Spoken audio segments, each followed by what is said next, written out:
오랜만에 차동원 성도님 얼굴 보니까 너무 좋네요. 예, 예.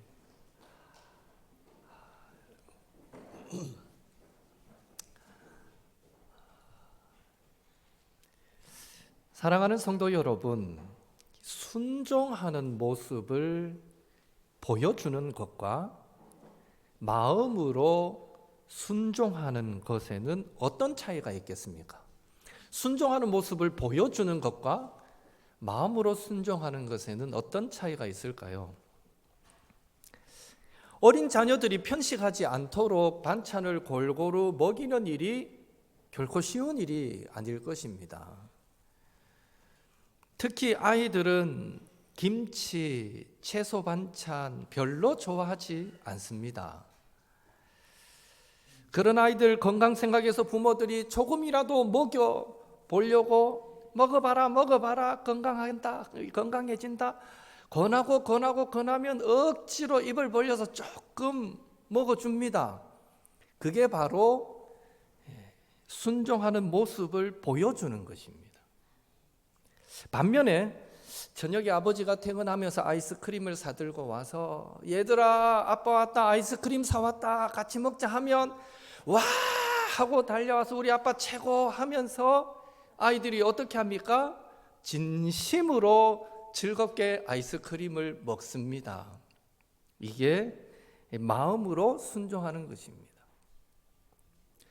그러니까 순종하는 모습을 보여주는 것이 자신의 의지가 반영되지 않은 기계적인 순종이라면 마음으로 순종하는 것은 자신의 의지가 함께하는 자발적인 순종이다라고 이해하시면 되죠. 이와 비슷한 일들은 우리 신앙생활에도 얼마든지 일어날 수 있습니다. 하나님은 하나님의 백성인 성도에게 너는 마음을 다하고 힘을 다하고 뜻을 다하여 내 하나님 여호와를 사랑하라 이렇게 말씀하시는데 어떤 성도님들은 그 구원받은 은혜를 생각하면서 자발적으로 하나님의 말씀에 순종하려고 전심으로 몸부림치는가 하면 또 어떤 분들은 예수님께서 우리에게 보여주셨던 그 십자가 사랑은 희미하게 잊혀져 가고 마치 하나님께서 강압적으로 무언가를 요구하시는 것처럼 억지로 적당히 그 말씀에 순종하는 척하는 경우도 있더라는 것입니다.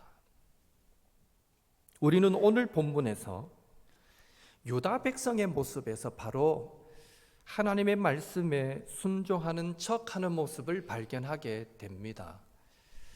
왜 그들은 하나님의 말씀에 자원하는 마음으로 순종할 수 없었는지, 또 무엇이 그들로 하여금 하나님의 말씀에 대한 자발적인 순종이 가능하도록 만들었는지 그 부분에 대해서 우리가 함께 살펴보면서 잠시 은혜 받기 원합니다. 우리는 지난주에 예레미야 선지자가 활동하던 시대가 얼마나 영적으로 타락한 시대였는가 하는 것을 나누었습니다. 유다의 멸망이라는 그 하나님의 심판이 임박했음에도 불구하고 거짓 선지자들은 어떠했다 했습니까? 평안을 선포하고 축복을 선포했습니다. 왕과 백성들은 하나님의 성전 안팎으로 우상을 세워두고 하나님의 성전을 우상 숭배의 장소로 만들었습니다. 이것이 멸망당하기 직전에 유다의 영적인 현실이었습니다.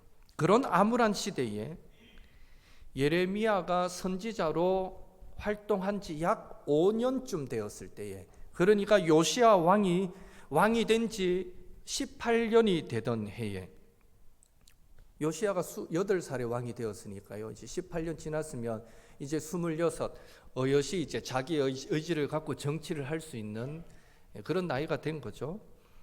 그때에 1차적으로 요시야 왕이 전무후무한 종교개혁을 일으켜서 유다 땅에서 모든 우상을 제거하고 여호와 신앙을 온전하게 회복하게 됩니다.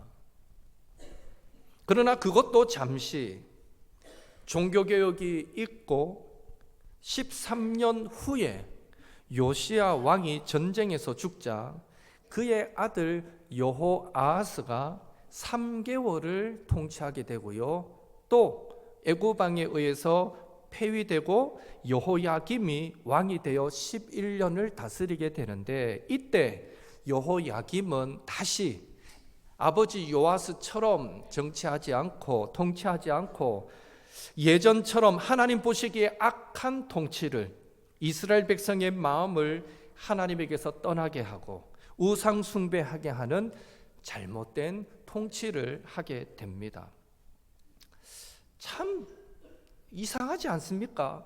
그의 아버지가 그렇게 하나님 보시기에 아름다운 종교개혁까지 일으켜가며 정치한 모습을 아들이 지켜봤을 텐데, 거짓말같이 아버지가 죽고 아들이 왕이 되었을 때는요, 또 이전에 하나님 보시기에 악을 행하던 그 왕들처럼 통치하더라는 거예요.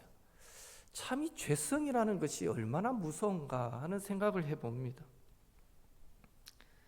이런 때에 예레미야는 날마다 자기 민족을 위해 눈물로 기도하면서 임박한 하나님의 심판을 유다 백성에게 전달하는 사명을 목숨을 걸고 감당했습니다. 문제는요, 이 임박한 하나님의 심판을 아무리 전해도 유다 백성들이 도무지 들으려고 하지 않았다는 것입니다. 오히려 그렇게 선포할 때에 그들의 마음이 어땠는지 아십니까? 예레미야 17장 2절 같이 읽겠습니다. 그들의 자녀가 높은 언덕 위 푸른 나무 곁에 있는 그 제단들과 아세라들을 생각하도다. 높은 언덕 위 푸른 나무 곁에 있는 그 제단들과 아세라들을 생각하도다. 무슨 말입니까? 유대 백성들의 마음은 여전히 바알과 아세라를 향하고 있었고, 그들은 계속해서 우상 숭배를 멈추지 않았다라는 것이죠. 왜 유다 백성의 마음은 이렇듯 하나님이 아닌 바알과 아세라를 계속해서 향했을까요? 그 이유는 예레미야 17장 1절에 나옵니다. 17장 1절 같이 읽습니다.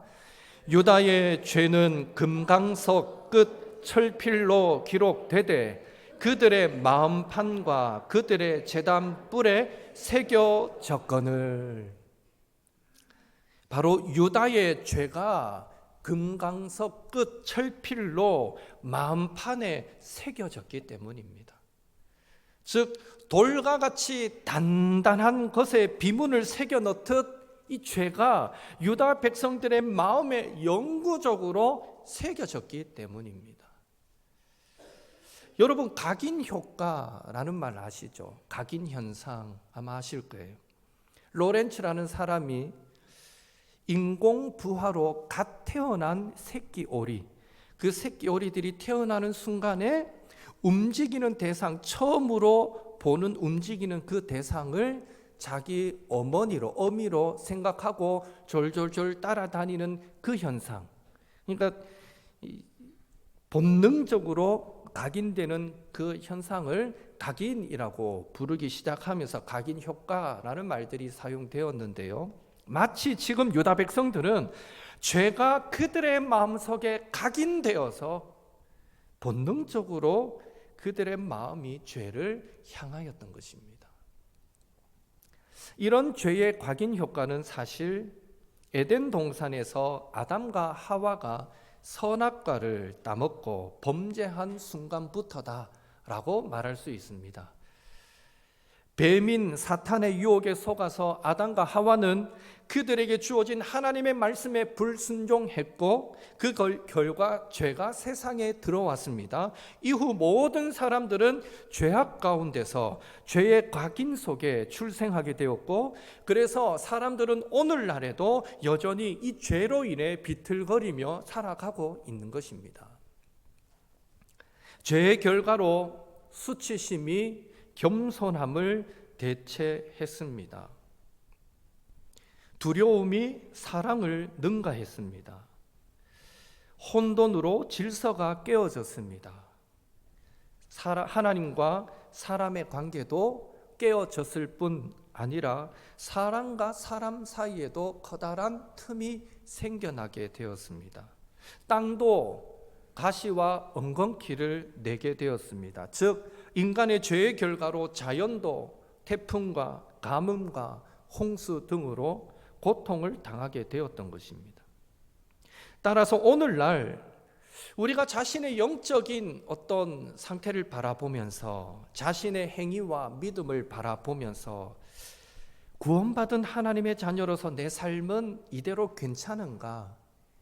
나는 구원받을 자격이 있는가? 하고 스스로 심각한 의심이 들 정도의 상황에서도 쉽게 돌이켜 회개하지 못하는 것은 바로 우리 안에 죄의 각인 효과, 즉 죄성이 있기 때문인 것입니다. 결국 사람은 죄를 지어서 죄인이 되는 것이 아니라 죄인이기 때문에 죄를 짓습니다. 영적으로 사람은 인류의 조상 아담과 하와로부터 내려오는 이 죄성의 DNA를 물려받은 것입니다. 이것을 예레미야 선지자는 이렇게 말하고 있습니다. 예레미야 17장 9절 같이 읽습니다. 만물보다 거짓되고 심히 부패한 것은 마음이라 누가 능히 이를 알리요마는. 무슨 말입니까? 이 죄가 사람의 마음에 각인된 탓에 우리는 자기 기만의 놀라운 성향을 갖게 되었다라는 것입니다. 자기 기만, 자기를 속이는 현상을 갖게 되었다라는 거죠. 매번 실패하는데도 이번엔 괜찮을 거야, 이번엔 넘어지지 않을 거야, 이번엔 유혹당하지 않을 거야 라고 하면서 또 자기 자신을 속이고 또 속이게 된다는 것입니다. 여러분, 죄악에 넘어지지 않는 가장 최선의 방법이 무엇일까요? 그것은 죄악과 싸우는 것이 아닙니다. 그것은 최후의 방법이죠. 죄악에 넘어지지 않는 최선의 방법은 요셉이 보디발의 아내의 유혹을 피했던 것처럼 죄악된 환경을 피하는 것입니다. 그 죄악을 피해 도망하는 것이 죄를 이기는 최선의 방법입니다. 피해도 그 죄의 영향력이 계속해서 내 삶에 미쳐올 때, 그때 우리는 죽을 각오로 믿음으로 그 죄와 싸우는 것입니다. 그런 의미에서 죄를 짓는 환경을 곁에 두면서, 그대로 두면서 내가 죄를 짓지 않겠다고, 이번에는 이 죄의 유혹에 넘어가지 않겠다고 다짐하는 것은요, 마치 뭐와 같은가 하면 술 친구를 항상 곁에 두면서 내가 다시는 술을 마시지 않겠다라고 말하는 것과 같다라는 것입니다. 고3 막내딸이 야간 자율학습을 마치고 집에 오면 약 11시쯤 되는데요, 집에 돌아오면 매일 반복해서 하는 말이 있습니다. 집에 가서 공부 좀 더 하려고 책은 매일 들고 오는데 이상하게 집에만 오면 풀어져서 안 돼, 이래요. 평소 집이라는 늘 편하게 있었고 풀어졌던 그 익숙한 환경에서 하던 행동이 이미 온몸에 각인되어 있기 때문입니다. 그래서 학교에서는 집에 가서도 이 분위기를 이어서 열심히 할 수 있을 것 같은데 집에만 오면 안 된다는 거예요. 이렇듯 우리는 이미 죄가 우리 마음에 각인된 탓에, 우리 안에 죄성이 가득한 탓에, 우리가 본질상 죄인인 탓에 죄를 피하지 않고서는 이길 수도 없는데, 여전히 우리는 죄악된 환경을 곁에 두면서 이 죄를 한번 이겨보겠다라는 이 자기 기만의 실수를 범할 때가 많은 것입니다. 뿐만 아니라 죄가 우리 마음에 각인된 탓에 우리는 하나님의 말씀을 순종하고 싶어도 순종할 수 없고, 기도하고 싶어도 기도할 수 없고, 친절하게 행동하고 싶어도 그렇게 할 수 없는 것입니다. 그래서 하나님은 예레미야를 통해서 우리 인간의 이 현주소를 이렇게까지 묘사했습니다. 예레미야 4장 22절 같이 읽습니다. 내 백성은 나를 알지 못하는 어리석은 자요 지각이 없는 미련한 자식이라. 악을 행하기에는 지각이 있으나 선을 행하기에는 무지하도다. 악을 행하는 데는 똑똑한데 선을 행하는 데는 무지하다라는 거예요. 이것이 우리의 영적인 현주소다라고 성경은 말하고 있고 우리는 그것을 분명하게 알아야 됩니다. 세상은 사람들에게 너의 마음을 신뢰하고 너 자신을 믿으라라고 가르칩니다. 100% 새빨간 거짓말입니다. 하나님은 반대로 말씀하십니다. 예레미야 17장 5절 6절 같이 읽습니다. 여호와께서 이와 같이 말씀하시니라. 무릇 사람을 믿으며 육신으로 그의 힘을 삼고 마음이 여호와에게서 떠난 그 사람은 저주를 받을 것이라. 그는 사막의 떨기나무 같아서 좋은 일이 오는 것을 보지 못하고 광야 간조한 곳 건건한 땅 사람이 살지 않는 땅에 살리라. 사람을 믿고 육신을 의지하는 사람, 곧 마음이 하나님에게서 떠난 사람은 저주를 받는다라고 말씀합니다. 그런 사람은 마치 뭐가 같냐 하면 사막에 건조하고 딱딱하게 마른 그 땅에 심겨서 어떤 열매도 맺을 수 없는 떨기나무 같다라는 것입니다. 무슨 말입니까? 자신을 믿지 말라는 것입니다. 하나님을 믿으라는 것입니다. 사람을 의지하지 말고 하나님만을 의지하라는 것입니다. 하나님을 의지하면 어떻게 되는데요? 예레미야 17장 7절 8절 같이 읽겠습니다. 그러나 무릇 여호와를 의지하며 여호와를 의뢰하는 그 사람은 복을 받을 것이라. 그는 물가에 심어진 나무가 그 뿌리를 강변에 뻗치고 더위가 올지라도 두려워하지 아니하며 그 입이 청청하며 가무는 해에도 걱정이 없고 결실이 그치지 아니함 같으리라. 아멘. 하나님을 의지하면 물가에 심겨진 그 뿌리가 강변으로 뻗치고 있어서 어떤 가뭄과 어떤 더위가 와도 두렵지 않고 열매를 풍성히 맺을 수 있는 나무처럼 되는 복이 주어진다는 것입니다. 바라기는 만물보다 거짓되고 심히 부패한 것이 사람의 마음이고 우리도 예외일 수 없기에 이 죄의 각인 효과 속에 살아가고 있는 우리, 죄성으로 가득한 우리, 본질상 죄인인 우리의 유일한 살 길은 오직 하나님을 의지하는 것임을 믿으시고 하루하루 하나님을 의지하며 살아가심으로 물가에 심겨진 나무처럼 어떤 상황에서도 열매 맺는 복을 누리시는 우리 옥토의 모든 성도님들 되시기를 예수님의 이름으로 축원합니다. 이렇듯 우리 인간의 마음은 만물보다 거짓되고 부패하였지만 그러나 놀랍게도 전적으로 타락한 우리 때문에 인간 때문에 하나님께서 저와 여러분을 위해 우리를 위해 놀라운 일을 약속하셨다라는 사실에 우리는 감사해야 합니다. 무슨 일을 약속하셨습니까? 예레미야 31장 31절에서 33절 또 같이 읽겠습니다. 여호와의 말씀이니라. 보라, 날이 이르리니 내가 이스라엘 집과 유다 집에 새 언약을 맺으리라. 이 언약은 내가 그들의 조상들의 손을 잡고 애굽 땅에서 인도하여 내던 날에 맺은 것과 같지 아니할 것은 내가 그들의 남편이 되었어도 그들이 내 언약을 깨뜨렸음이라.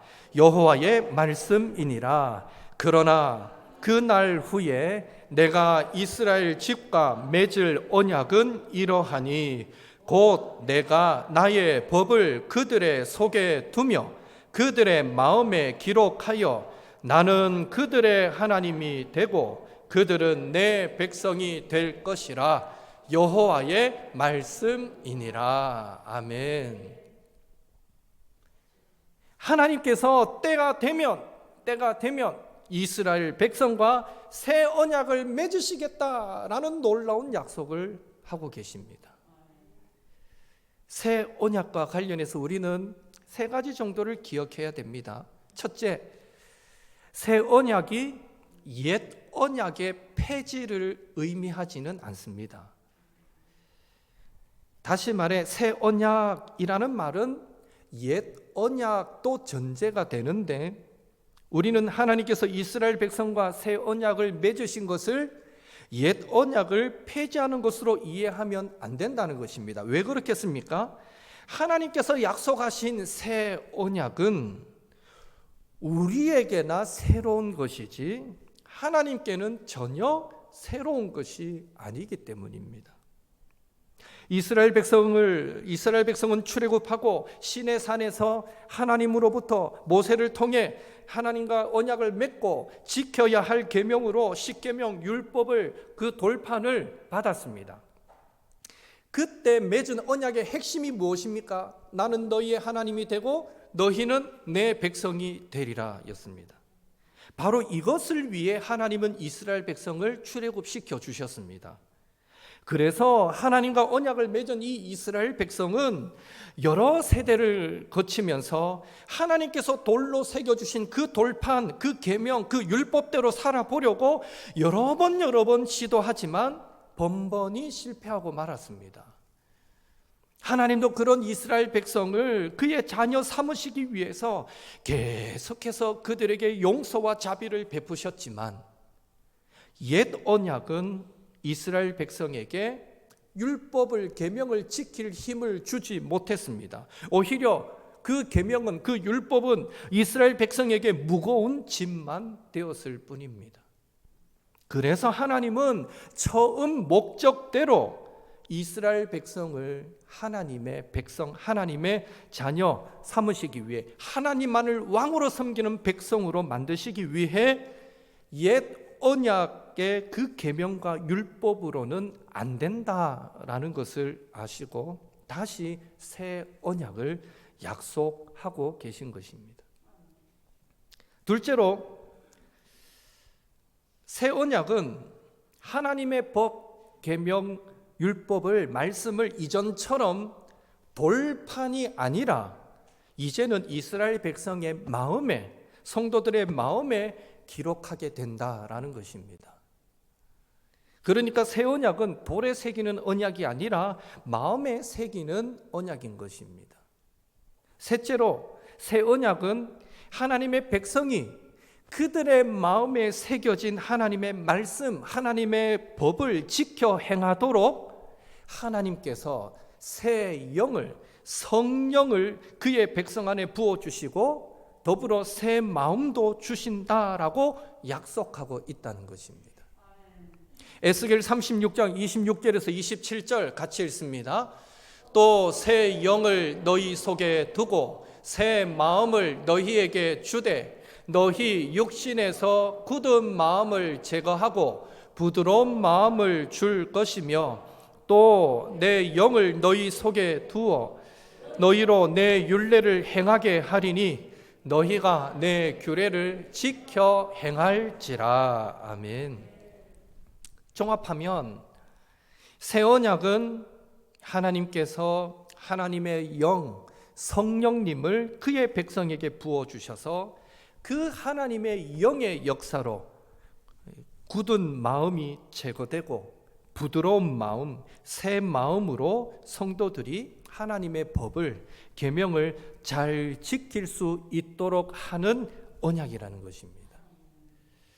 그러니까 새 언약은 하나님을 믿는 자들이 진정한 하나님의 백성, 하나님의 자녀로 살아갈 수 있도록 하는 언약입니다. 사랑하는 성도 여러분, 하나님께서 왜 이렇게까지 하실까요? 왜 번번이 실패하고 범죄하고 넘어지는 이스라엘 백성을, 오늘 우리들을 포기하지 않으시고 이렇게까지 새 언약을 맺으시면서까지 이렇게 사랑하실까요? 왜 그의 백성과 새 언약을 맺으시고 성령님을 부어주셔서 하나님의 영의 역사로, 성령의 역사로 우리의 인간의 굳어진 마음을 부드럽게 만드시고 새 마음까지 주셔서 마침내 하나님의 법에 순종하는 백성으로 만드시려는 것일까요? 이유는 한 가지입니다. 천지를 창조하시던 그때부터 지금까지 한결같은 목적, 바로 영원토록 하나님이 우리의 하나님 되시고 우리를 그의 백성 삼으시기 위해, 마치 부부가 속속들이 잘 알듯이 그렇게 하나님을 잘 아는 백성 삼으시기 위해서인 것입니다. 그래서 예수님도 요한복음 17장 3절에서 영생은 곧 유일하신 참 하나님과 그가 보내신 자 예수 그리스도를 아는 것이니이다 라고 말씀하고 있습니다. 무슨 말입니까? 하나님이 우리를 너무나 사랑하신다는 것을 잘 알고 우리를 너무 사랑하시기에 독생자 예수님까지 보내주셔서 구원하셨다라는 사실을 잘 아는 자들만이 영생을 누리게 된다라는 것입니다. 결국 영생도 하나님과 그의 백성의 관계를 위해 주어지는 선물인 것입니다. 역사적으로 새 언약은 예수님께서 십자가에 죽으시고 부활 승천하신 후에 오순절 마가 다락방에 성령님이 각 사람 위에 임하심으로 성취가 되었습니다. 그래서 오늘날도 누구라도 예수님을 믿으면 그 마음에 성령님께서 내주하시게 되고 그 성령님께서 우리로 하여금 죄의 비참함을 깨닫게 만드시고 예수님의 그 십자가 사건이 바로 자신을 위한 것임을 깨닫고 그 예수님을 주로 고백하게 만드시고 성도의 마음에 하나님의 말씀, 주님의 가르침이 기억나게 하시고 그래서 죄와 싸워 이기게 하시고 하나님의 뜻대로 살아 성령의 열매 맺도록 힘과 은혜를 부어주시는 것입니다. 이것이 바로 성령의 하시는 일입니다. 예레미야와 에스겔을 통해 약속하신 새 언약이 오늘날 예수님을 통해 온전히 성취되고 성령님을 통해 성도들의 삶에 구체적으로 적용되고 있는 것입니다. 그래서 성령님의 역사가 있어야 우리 성도는 하나님을 잘 알게 됩니다. 성령님의 역사가 있어야 성도는 하나님의 말씀을 지킬 수가 있습니다. 성령님의 역사가 있어야 성도는 하나님과 동행할 수 있습니다.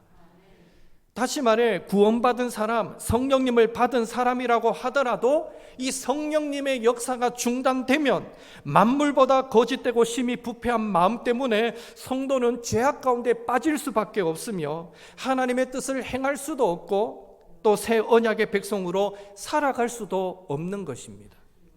결국 새 언약을 이루는 핵심은 하나님이 우리의 하나님 되고 우리가 그분의 자녀가 되게 하는 핵심은 성령 충만에 있는 것입니다.